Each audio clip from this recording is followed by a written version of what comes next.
There is a period in American history that denotes luxury and inimitable affluence at an unprecedented scale. It was known as the Gilded Age, a time when opulence was an art form and excess was an everyday affair. From the late 19th century to the early 20th century, the upper echelons of America constructed grand mansions that revealed luxury in its purest form.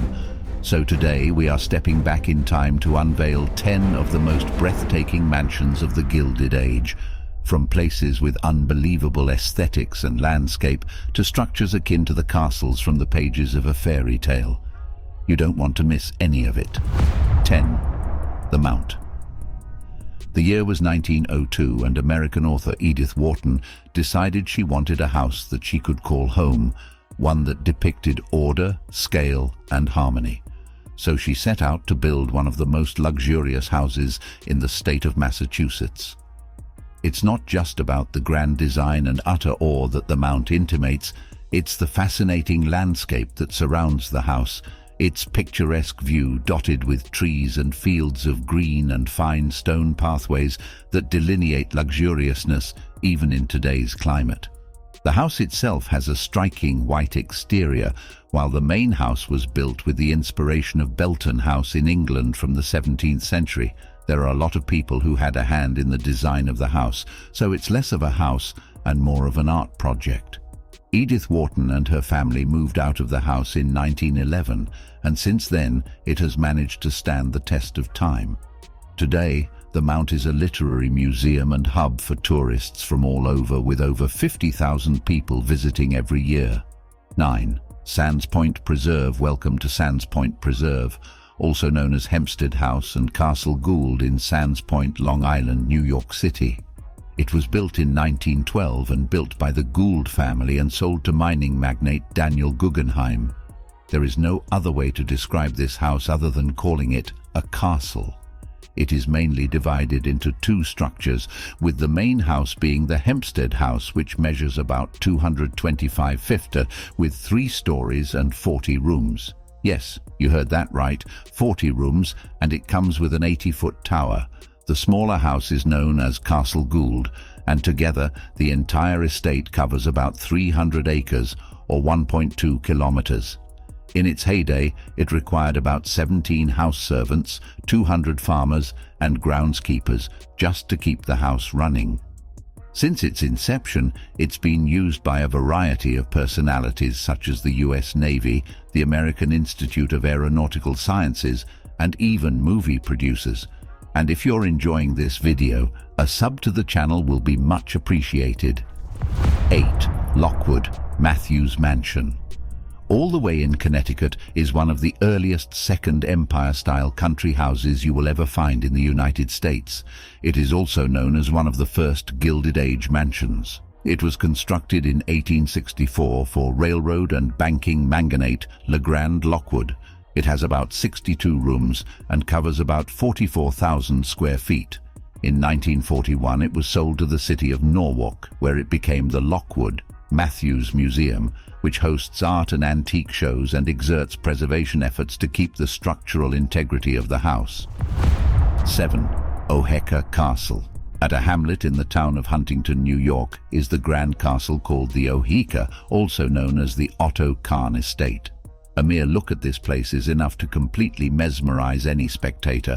Not only is it one of the most amazing mansions from the Gilded Age, but it is also the largest private home in the state of New York, and it sits at the number 2 spots of private homes in the United States. Built between 1914 and 1919 by philanthropist and financier Otto Hermann Kahn, Oheka originally had 127 rooms and covered about 109,000 square feet. Fun fact about Oheka, Otto Kahn actually built the house to be fireproof, and in 2004 it was listed on the National Register of Historic Places. Today it is a hotel with about 32 rooms, and it is known as a popular wedding location as well as a quality destination for notable personalities from all over the world. 6. Carson Mansion. You are now looking at the most grand Victorian home in the United States. This is the Carson Mansion. Construction began in 1884 and ended in 1886 with the cost of $80,000, which in today's money is almost $3 million, which still feels like a steal considering the majesty of the mansion. It was originally owned by William Coleman Carson, one of the first lumber barons in California, and was owned by the Carson family up until the 1950s. The house is an amalgamation of different styles in Victorian architecture, an artistic hybrid that highlights the best of human ingenuity.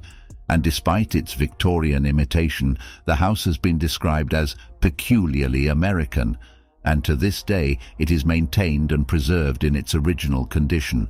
Today, the Carson Mansion is not accessible to the public. It is reserved and owned by the Ingomar Club. 5. The Elms. The Elms was once a summer home to the coal baron Edward Julius Berwind and his wife, although how this two-story grand mansion with a basement that has servant quarters and a coal furnace tunnel can be referred to as a summer home is beyond me.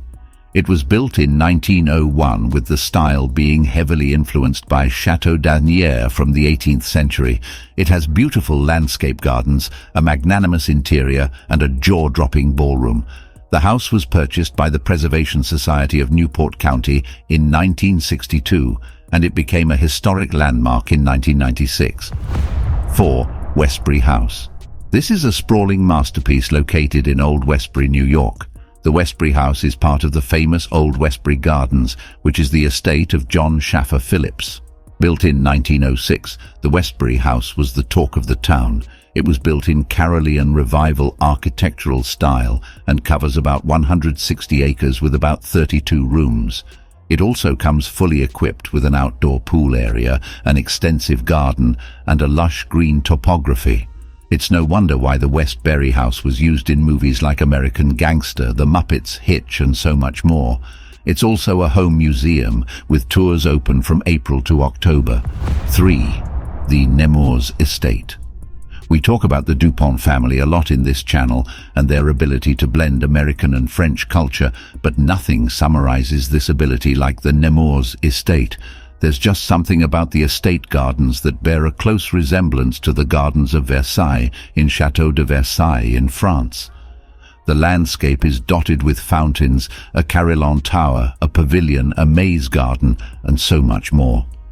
The entire estate is riddled with art and monuments, signifying the artistic and historical interest of Duponts.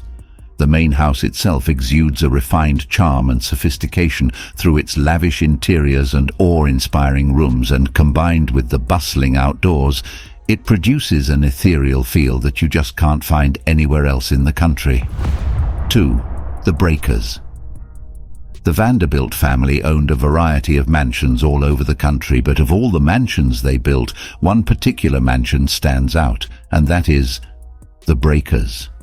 Built in 1895, the whole estate covers about 138,300 square feet, with the main house being built in Renaissance Revival style and an interior decor being made with marble imported from Italy and Africa, as well as mosaics and rare woods from all over the world. It is said that Cornelius Vanderbilt bought the land for about $450,000, which is almost $15 million in today's money. There's so much detail contributed to the Breakers that it's arguably one of the best houses built by the Vanderbilts, boasting of their wealth and refined extravagance, but it's surpassed by one other Vanderbilt mansion. 1. Biltmore House. This is arguably the most grand mansion of them all. It is the epitome of the Gilded Age, and it is the largest privately owned home in the United States. It was built by yet another Vanderbilt around 1889 to 1895 by George Washington Vanderbilt II. It covers about 178,926 square feet. They say he bought about 700 parcels of land, including a portion of Shiloh and over 50 farms and a cemetery, just so he could build Biltmore.